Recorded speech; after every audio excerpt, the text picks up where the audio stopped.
Hello दोस्तों, आप सभी को प्रभु यीशु मसीह के नाम में जय मसीह की। परमेश्वर के नाम की स्तुति हो, परमेश्वर के नाम की महिमा हो। फिर से मैं आप सभी का स्वागत करती हूँ हमारे एक और नए वीडियो में। दोस्तों, आज के इस वीडियो के माध्यम से मैं आज आपको बहुत ही खास जानकारी देने वाली हूँ, बहुत ही ज़रूरी बातों को बताने वाली हूँ। आज जो मैं बात करने वाली हूँ वह है दान और दशमांश के ऊपर। जी हाँ दोस्तों, पहले भी आप जो है बहुत सारी वीडियोज़ इसके विषय में सुन चुके होंगे या आपने देखी होंगी, लेकिन आज का जो मैं ये वीडियो बना रही हूँ ये दान और दशमांश के ऊपर है। आज जो है हम इसमें 5 बातें सीखने वाले हैं। मैं आपको कुछ ऐसी 5 बातें बताने वाली हूँ कि आपको दान और दशमांश देने से पहले इन वे 5 वचनों का पता होना बहुत ही ज़रूरी है। अगर आप चर्च में दान देते हैं, विश्वास करते हैं और आप दशमांश देते हैं और आप किसी मिनिस्ट्री को डोनेशन देते हैं या किसी सेवकाई में दान देते हैं या आप किसी की मदद करते हैं तो आप ये वीडियो आज आपके लिए ही है।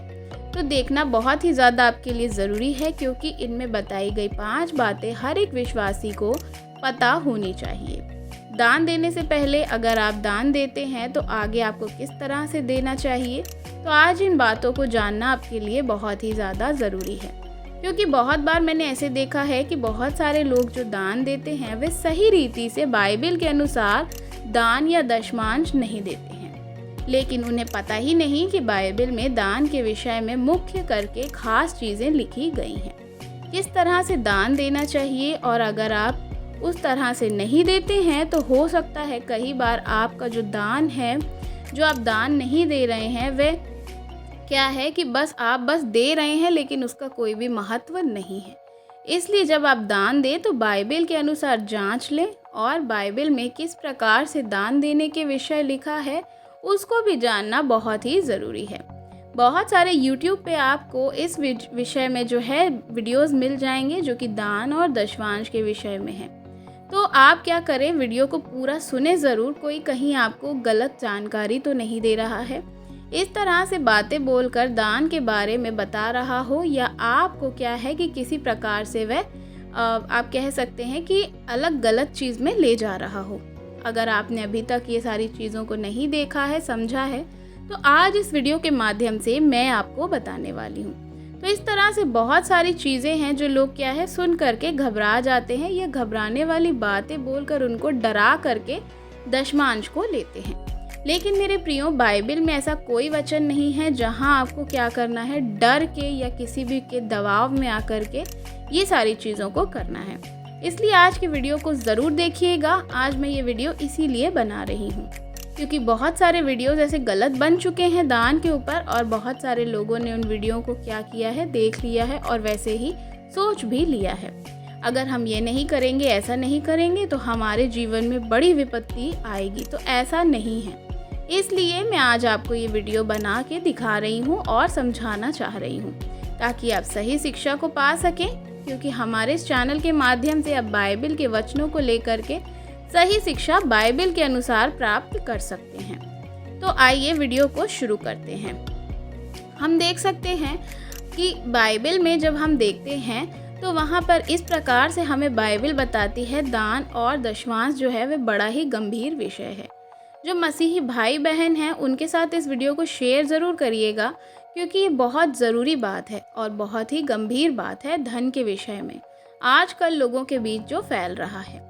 तो वो 5 बातें जो मैं आपको बताने वाली हूँ, सबसे पहले जो आप बात को सीखेंगे, मैं आपके लिए पढ़ना चाहूँगी वचनों को कुछ, जिसमें कि पहला वचन जब हम पढ़ते हैं तो वहाँ लिखा है 2 कुरिन्थियों और उसका 9 अध्याय में जब हम पढ़ते हैं तो वहाँ पर इस प्रकार से लिखा हुआ है। परमेश्वर का वचन यहाँ कहता है, यहाँ पर धन के विषय में लिखा है। जब हम पढ़ते हैं तो वहाँ इस प्रकार से लिखा है, हर एक जन जैसे मन में ठाने वैसे ही दान करे, ना कुड़कुड़ के ना दबाव से, क्योंकि परमेश्वर हर्ष से देने वालों से प्रेम रखता है। पौलुस यहाँ पर बता रहे हैं कि जो कोई दान देना चाहता है वह अपनी इच्छा के अनुसार दान दे, ना कुड़कुड़ा कर ना दबाव से। तो वे क्या करे, अपनी इच्छा से दान दे। सबसे पहले मैं आपको एक बात क्लियर कर देना चाहती हूँ कि आप क्या करें। सबसे पहले जो आप दान दशमांश दे रहे हैं वे क्या करें, आप अपनी इच्छा से दान को दें। तो यहाँ पर जब हम देखते हैं तो वहाँ पे लिखा है, पुराने नियम में जो दशमांश के विषय में कहा गया था, पुराने नियम में जब हम पढ़ते हैं तो वहाँ के लोग जो दशमांश देते थे, नए नियम में जो दशमांश देते हैं, वहाँ पर दोनों जगह पे बताया गया है। तो दोस्तों ध्यान से सुनिएगा, आपने बहुत बार दान दशमांश के ऊपर वीडियोस को देखा होगा और आपसे कहा गया होगा कि आप अपने जो है सारी दशमांश को दीजिए, या पुराने नियम में जो व्यवस्था थी, नए नियम में ऐसी कोई भी व्यवस्था नहीं है जहाँ पर कहा गया हो कि आप अपनी सारी कमाई का दशमांश निकाल कर दें या सारी चीज़ों का दें। नए नियम में उससे अधिक देने के विषय में कहा गया है। नए नियम में जो दशमांश है, क्योंकि नए नियम के अनुसार जो आप कलीसिया में दान देने को कहा गया है वह दशमांश से नीचे भी हो सकता है। जब हम देख सकते हैं, लेकिन आप जितना ज़्यादा देते हैं परमेश्वर राज्य के लिए, आपके जीवन में परमेश्वर उतनी ही आशीषों को देते हैं। इसका मतलब ये नहीं है कि दान जो है आप वह जो बो रहे हैं वह बड़ा बोएं, क्योंकि इस वचन को लेकर के बहुत सारे लोग जो है गलत शिक्षा को भी फैला रहे हैं। वचन में लिखा है जितना वो बोएंगे उतना वे काटेंगे, वो अलग बात है। लेकिन आज जिस तरह से लोग इसको प्रेजेंट कर रहे हैं, जो बहुत जानबूझ के ये सारी चीज़ों को कर रहे हैं कि आप जितना बोओगे, अगर आप बोओगे ही नहीं तो आप काटोगे नहीं। तो ये दान देने के विषय में आपकी इच्छा है। परमेश्वर के वचन में लिखा है कि अपनी इच्छा के अनुसार, परमेश्वर कहते हैं कि जैसे उसके अनुसार जो है आप दबाव में ना दें, ना ही कुड़कुड़ा कर दें। अगर आप चर्च में दान दे रहे हैं तो आप क्या करें, आप हर्ष से दें, क्योंकि परमेश्वर हर्ष से देने वालों से ही प्रसन्न होता है।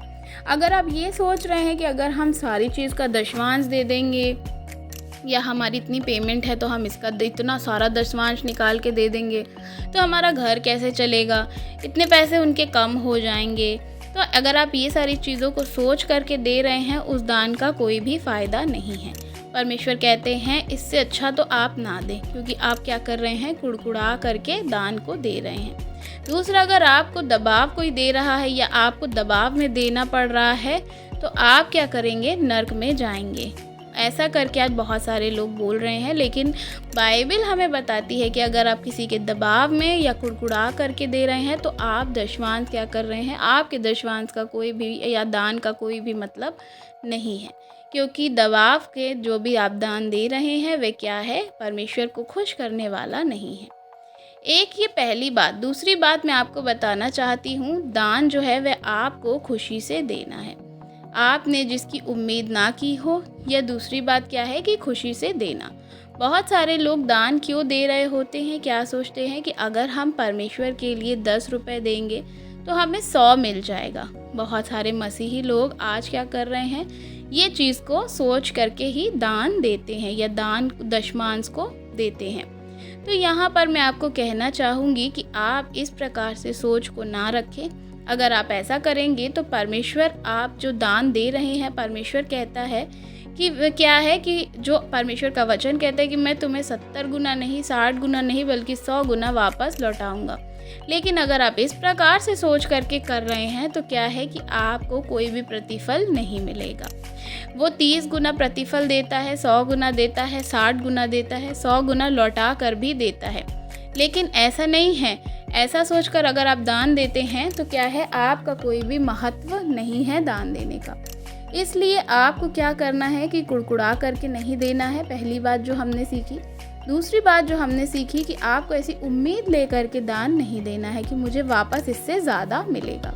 अगर आप देते हैं तो आप क्या करें, खुशी से दान को दें। आप अगर एक बिजनेसमैन हैं, बिजनेस कर रहे हैं, तो आप क्या कर रहे हैं, इन्वेस्टमेंट करते हैं और सोचते हैं कि आपको जो है मैं इतने पैसे डालूंगा तो मुझे इससे डबल मिलेगा।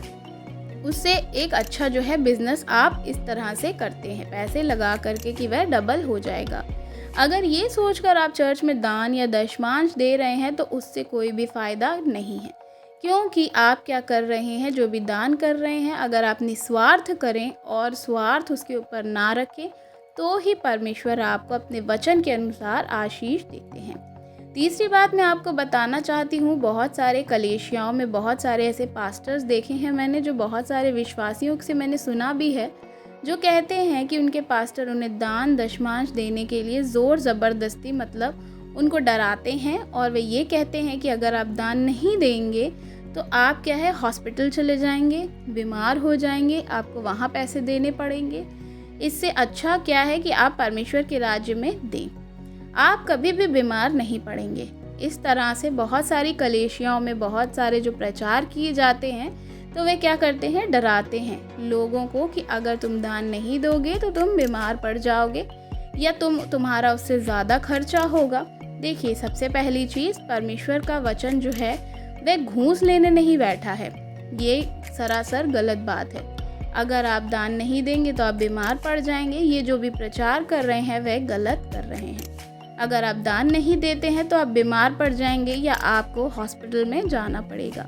परमेश्वर आपको बीमार कर देंगे, परमेश्वर आपके जीवन में बुरी बातों को लेकर के आएंगे जिससे आप परेशान हो जाएंगे। तो ऐसा बिल्कुल भी नहीं है। इसके लिए मैं आपको बताना चाहूँगी कि परमेश्वर का वचन कहता है कि याकूब की पत्री में जब हम पढ़ते हैं तो वहाँ पर इस प्रकार से लिखा है, जब किसी की परीक्षा हो तो वह ये ना कहे कि परीक्षा परमेश्वर की ओर से होती है, क्योंकि वह तो ना किसी बुरी बात की और ना किसी और चीज़ की परीक्षा लेता है। परमेश्वर की परीक्षा हो सकती है और वह जो क्या है कि परीक्षा वह आप नहीं करता। परमेश्वर किसी की भी बुरी चीज़ की परीक्षा नहीं करता।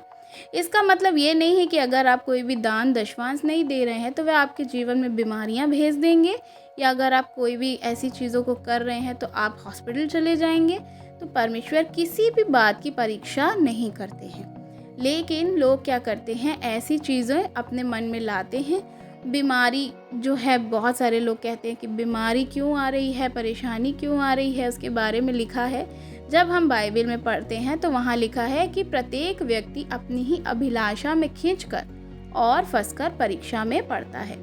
अपनी ही अभिलाषा में आप क्या करते हैं, बीमार होते हैं, लोग पाप करते हैं।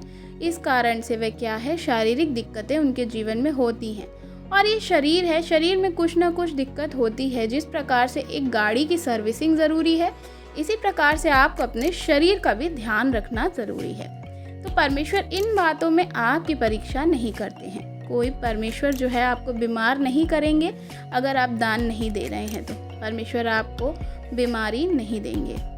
और जो तीसरी बात है, लोग जो है वे क्या करते हैं कि दान नहीं दिया जाता है तो वह क्या करते हैं, आपको दबाव इस प्रकार से देते हैं। लेकिन आपको क्या करना है, बाइबल ने जिस प्रकार से बाइबल में लिखा है कि आपको क्या करना है, अपनी इच्छा से हर्ष से देने वाले आप बने। अपनी इच्छा से, अपनी श्रद्धा से आपको परमेश्वर के लिए देना है। परमेश्वर के राज्य के लिए आप जो बोएंगे वही आप काटेंगे। चौथी बात जो मैं आपको बताना चाहूँगी वह है कि आपको जो दान देना है वह गुप्त में देना है। किसी को खाने के लिए अगर नहीं है तो आप सबके सामने ढंढोरा पीट करके ना दें, या फ़ोटोज़ खींच रहे हैं। या आजकल बहुत सारा ट्रेंड में चल रहा है कि यदि कोई किसी की मदद करता है तो क्या करता है, वह फ़ोटो खींच के सोशल मीडिया पे पोस्ट कर देता है, या इस प्रकार से शो ऑफ करते हैं। लेकिन आपको क्या करना है, यदि आप किसी को दान दशमांश दे रहे हैं या परमेश्वर के राज्य के लिए कार्य कर रहे हैं तो आपको क्या करना है, इस प्रकार से शो ऑफ या ढिंढोरा नहीं पीटना है। जब हम परमेश्वर के वचन में देखते हैं तो मत्ती में इस प्रकार से लिखा है, जब हम पढ़ते हैं वहाँ पर, इसलिए जब तू दान करे तो अपने आगे क्या करना, जो है बाजा ना बजवाना। इस प्रकार से वहाँ लिखा है। जैसे कपटी क्या करते हैं, कपटी स्वभाव के क्या करते हैं कि वे लोगों के सामने बड़ाई पाने के लिए ये सारी चीज़ों को करते हैं। तो बाइबल हमें बताती है कि परमेश्वर का वचन कहता है कि मैं तुमसे सच कहता हूँ कि वे अपना प्रतिफल पा चुके हैं। प्रभु क्या कह रहा है, जब तू दान करे तो किसी को पता तक नहीं लगना चाहिए, क्योंकि कपटी क्या करते हैं, अपने आगे बाजे बजवाते हैं, ढिंढोरा पीटते हैं कि हमने दान दिया, हमने दान दिया। जबकि आप जब दान दे तो आपको पता, आपके जो दाहिना हाथ है उसके बाएं हाथ को भी पता ना चले। कोशिश करिए गुप्त में दान दीजिए। अगर आप इस प्रकार से करते हैं तो क्या है, आप अपना प्रतिफल पा चुके हैं। लेकिन अगर आप गुप्त में दान देते हैं तो परमेश्वर इसका प्रतिफल आपको देंगे। तो मैं आपको बताना चाहूँगी कि क्या है कि आप जिस भी प्रकार से दान को करें, आप क्या करें, गुप्त में दान दें। जब आप गुप्त में दान देंगे तो परमेश्वर आपको भी प्रतिफल जो है वह देगा।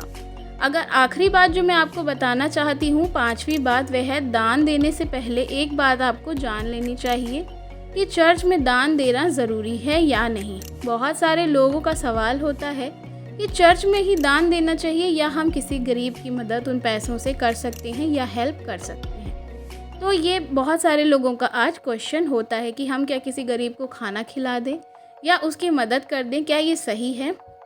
देखिए मेरे प्रियो, मैं आपको एक बात बता देना चाहती हूँ कि चर्च में दान देना ज़रूरी है, अनिवार्य है। इसलिए है क्योंकि जब हम सभी लोग जानते हैं कि प्रभु की सेवा करने वाले जो परमेश्वर के दास लोग होते हैं वह सेवा करते हैं, पास्टर्स होते हैं, वह प्रभु की सेवा में अपना जीवन बिताते हैं और उनका कोई भी किसी भी प्रकार का बिजनेस नहीं चल रहा होता है, परमेश्वर की सेवा ही वह कर रहे होते हैं। और वचन में लिखा है कि जो परमेश्वर की सेवा करता है वह परमेश्वर के लिए ही क्या है, उनके लिए चीज़ों को परमेश्वर जो है उनके घर को चलाता है। तो एक कलीसिया के विश्वासी होने के नाते हम सबका कर्तव्य है कि हम अपने चर्च में जो है अपने दशमांश और दान को अपने पास्टर को दें, उनके परिवार के लिए और परमेश्वर के राज्य को बढ़ाने के लिए। तो ये आपको करना बहुत ही ज़्यादा ज़रूरी है क्योंकि ये बाइबल हमें बताती है। विश्वासियों को तो इसलिए दान जो है वह चर्च में देना चाहिए। और यही दूसरी बात जो मैं आपको बताना चाहूँगी कि दूसरों की अगर आप मदद करेंगे, उसके बाद भी अगर आप किसी की मदद करना चाहते हैं तो आप ज़रूर करिए। परमेश्वर की नज़र में ये एक भला काम है। आप कलीसिया के अंदर दान ज़रूर दीजिए और अगर आप लोगों की मदद भी अलग से करना चाहते हैं तो वह भी कर सकते हैं। बाइबल भी कहती है कि हम दूसरों की हमें क्या है, मदद करनी चाहिए। इसलिए ये बातें आप अपने दिमाग से निकाल दीजिए कि चर्च में दान नहीं देना चाहिए या हम उससे लेकर किसी गरीब की मदद कर सकते हैं, क्योंकि बाइबल हमें इस प्रकार से बताती है कि हमें दान और दशमांश को ज़रूर अपने चर्च में अपने पास्टर को देना है। तो दान कलीसिया में जो है आपको देना बहुत ही ज़्यादा ज़रूरी है। तो और आशा करती हूँ कि इस जो वीडियो मैंने आज आपको बनाई है इस विषय में परमेश्वर ने इन सारी बातों से आपसे बातचीत करी होगी। दूसरी चीज़ जो आखिरी बात है मैं आपको बताना चाहूँगी कि आपको क्या करना है कि दशमांश जो है वह आप क्या कर सकते हैं, मदद कर सकते हैं लोगों की, और सारी चीज़ों के लिए आप उस कार्यों को यूज़ कर सकते हैं। तो हमने आज 5 चीज़ें सीखी। आशा करती हूँ इन 5 चीज़ों से आप अपने जीवन में इनको लागू करेंगे और परमेश्वर की सेवकाई में बढ़ते जाएंगे। वीडियो अच्छी लगी हो तो वीडियो को लाइक ज़रूर करिएगा, चैनल को सब्सक्राइब करिएगा। अगर आप नए हैं चैनल पे तो मसीही भाई बहनों के साथ वीडियो को ज़रूर शेयर करिएगा ताकि वे भी ये सारी चीज़ों को जान और समझ सकें। God bless you. जय मसीह की।